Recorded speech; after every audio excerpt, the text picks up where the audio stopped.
Since the day of the election, immigrants all over America have been living in fear, and the Jamaicans are no different. However, there was one man who really looked Donald Trump straight in his face and said, "One J.A. badness," and his name is Jon-Luke Evans. Jon-Luke was a police officer who served the country for over 2 years, fighting crime and living his best life. But eventually, authorities would find out something very devastating about his legal status, and he would have gotten away with it forever if it wasn't for his one little mistake. It all started in September of 2023 when a young Jon-Luke Evans would board a flight from Jamaica to Miami, Florida in search of a better life. He entered the United States 100% legally on a visa. However, he had a return date of October 1st, 2023. Keep this in mind for later. Despite that, it seems that Jon-Luke had bigger dreams because he decided he was done with Jamaica and had no intention of returning home. Feeling out different locations in this new country, John eventually settled in Maine, and by the summer of 2024, he had stumbled across a highly surprising opportunity. The Old Orchard Beach Police Department just so happened to be looking for new officers to help with the massive summer increase in tourists across Maine's beaches. However, if it wasn't obvious, there was a big problem with this. Jon-Luke is supposed to be hiding from the police. If you're walking around in America as an immigrant, you best believe if you even look funny to these people, they are stopping you, and that could be the end of your time across the borders. Therefore, walking directly into a police station was basically like a life-ending mission. However, because most of Jon-Luke's job experience back in Jamaica was as a policeman, he knew that this was the only real way that he was going to get respectable work. And so he bit the bullet, and despite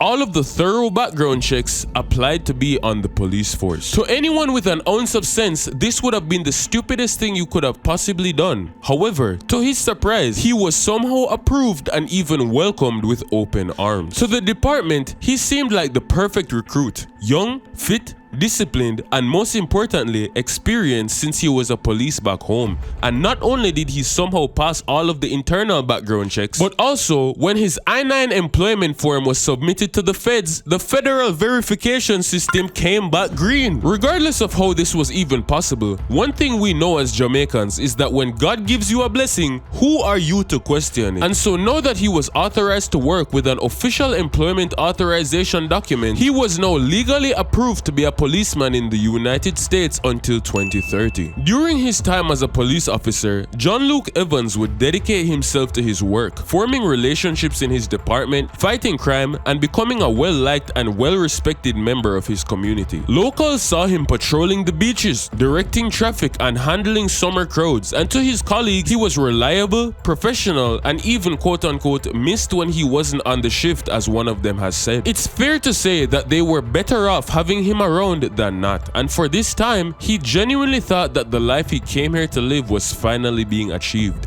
But as they always say about good things, they eventually come to an end. In 2025, Jon-Luke Evans had completed all 3 phases of police academy training, and on June 10 was awarded a certification to be an official law enforcement officer. This certification also included his ability to receive an official authorized firearm. However, there was a bit of a misunderstanding between Jon-Luke and what this really meant. Now that he was an officer, of course he needed a gun. However, the issue with the type of authorization he had was that he would have to leave his work gun at the station at the end of each day. He felt like he wanted more protection than that, and so it would be best for him to get a personal gun. Now, this is no problem because in America, you can literally walk into a store and buy a gun like a bottle of water. However, of course, you're gonna have to answer some questions, and it was once he filled out all of the paperwork and was going through the process required to verify himself for this new gun that something devastating happened. A red flag went off on the system. Immediately, the Bureau of Alcohol, Tobacco, Firearms and Explosives, otherwise known as ATF, was alerted that there were quote-unquote irregularities in his immigration status. It was once they saw this that the information was passed on to ICE. Upon inspecting the documents, they saw that this well-known police officer, Jon-Luke, had overstayed his visa going all the way back to 2023. And without a single ounce of hesitation, deportation. On the morning of July 25, 2025,